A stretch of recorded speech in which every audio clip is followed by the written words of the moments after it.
AG ನ್ಯೂಸ್ಗೆ ಸ್ವಾಗತ. ಕೇಂದ್ರದ ಗೃಹ ಸಚಿವ ಅಮಿತ್ ಶಾ ಅವರು ಡಾಕ್ಟರ್ ಬಿಆರ್ ಅಂಬೇಡ್ಕರ್ ಅವರ ಬಗ್ಗೆ ನೀಡಿದ್ದಾರೆ ಎನ್ನಲಾದ ಹೇಳಿಕೆ ವಿರೋಧಿಸಿ ಇಂದು ಹುಬ್ಬಳ್ಳಿ, ಧಾರವಾಡ, ಅವಳಿ ನಗರ ಬಂದ್ಗೆ ದಲಿತ ಪರ ಸಂಘಟನೆಗಳು ಕರೆ ನೀಡಿದೆ. ಬೆಳಗ್ಗೆ 6 ಗಂಟೆಯಿಂದಲೇ ದಲಿತ ಪರ ಸಂಘಟನೆಗಳ ಕಾರ್ಯಕರ್ತರು ಮತ್ತು ಮುಖಂಡರು ರಸ್ತೆಗಿಳಿದು ಪ್ರತಿಭಟನೆ ಮಾಡಲಿದ್ದಾರೆ.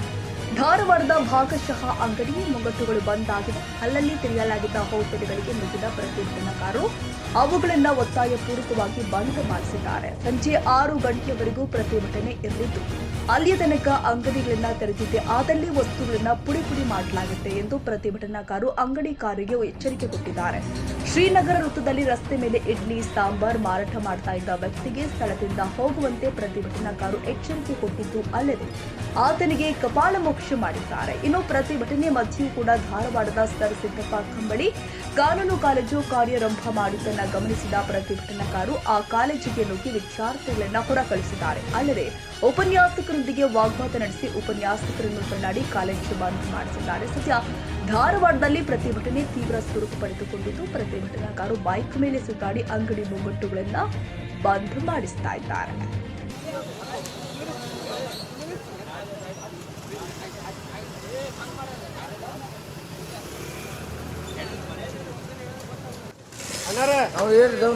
ಇನ್ನೇನ್ ಬಂದ್ರೆ ಇವೆಲ್ಲ ಪುಡಿ ಪುಡಿ ಆಗಿರ್ತಾವ.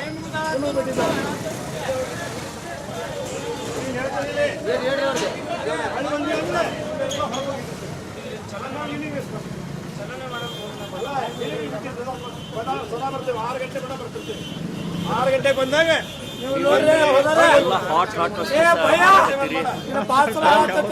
ನೀ ಬಾಳ ಮಿಸ್ಅಂಡರ್ಸ್ಟ್ಯಾಂಡ್ ತಗೊಂಡ್ರೆ ಆಗ್ತ ನೋಡಿಗೆ.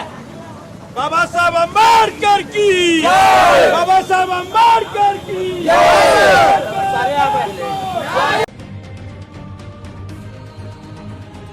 ಕನ್ನಡಿಗರ ಮೆಚ್ಚಿನ ನಿಮ್ಮ ಎಜೆ 24/7 ನ್ಯೂಸ್ ಕನ್ನಡ ವಾಹಿನಿ ಇದೀಗ ಟಿವಿಯಲ್ಲಿ ಲಭ್ಯ.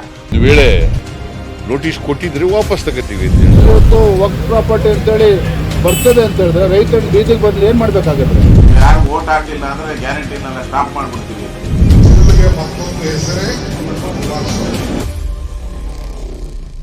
ಕರ್ನಾಟಕ ಮತ್ತು ದೇಶ ವಿದೇಶ 360 ಡಿಗ್ರಿ ಸುದ್ದಿ ಹಾಗೂ ಉತ್ತರ ಕರ್ನಾಟಕ, ಬೆಳಗಾವಿ, ಬಾಗಲಕೋಟೆ, ಧಾರವಾಡ, ಹಾವೇರಿ, ಗದಗ, ಬಿಜಾಪುರ ಜಿಲ್ಲೆಯ ಕ್ಷಣದ ವಿವರವನ್ನ ಪಡೆಯುವುದಕ್ಕೆ ಎಜೆ 24/7 ನ್ಯೂಸ್ ಕನ್ನಡ ವಾಹಿನಿಯನ್ನ ಲೈಕ್ ಮಾಡಿ, ವಿಡಿಯೋಗಳನ್ನ ಶೇರ್ ಮಾಡಿ, ಕಮೆಂಟ್ ಮಾಡುವ ಮೂಲಕ ನಮ್ಮ ವಾಹಿನಿಗೆ ಸಹಕಾರ ನೀಡಿ ಮತ್ತು ಚಾನೆಲ್ ಅನ್ನ ಸಬ್ಸ್ಕ್ರೈಬ್ ಮಾಡಿ.